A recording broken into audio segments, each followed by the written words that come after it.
နေလားပြောစမ်းခွေဒီလိုက်တဲ့ခဏမှလည်းစကားတူတာဆိုအားလုံးနေအောင်ရှာနေကလားလူကိုထောက်ပြီးတော့မှရှိသလုံးတည်းခါဒီမှာကြောက်ရွံ့လို့သူ့သွင်းပြီး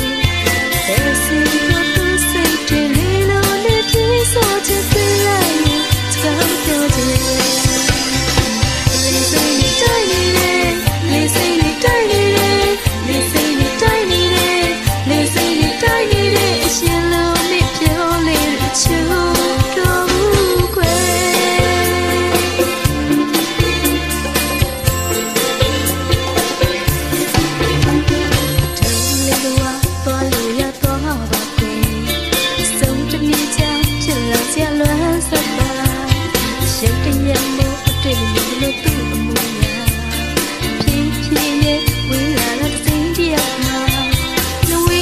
ျင်စကားလာရီပြောင်းနေတာအသက်မှမတော့လုံးတွေရောက်လာတာအစင်နာရီရောက်ရဲ့ဝေဒနာတွေနဲ့ဆက်ပြီးခုတော့လေယူဆိုင်ချေ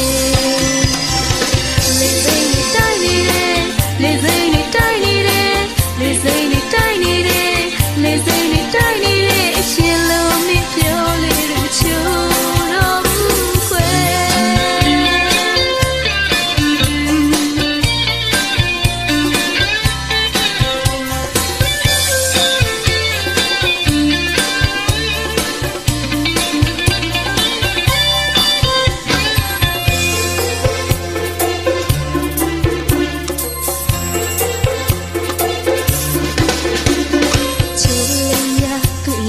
ပြောင်းနေ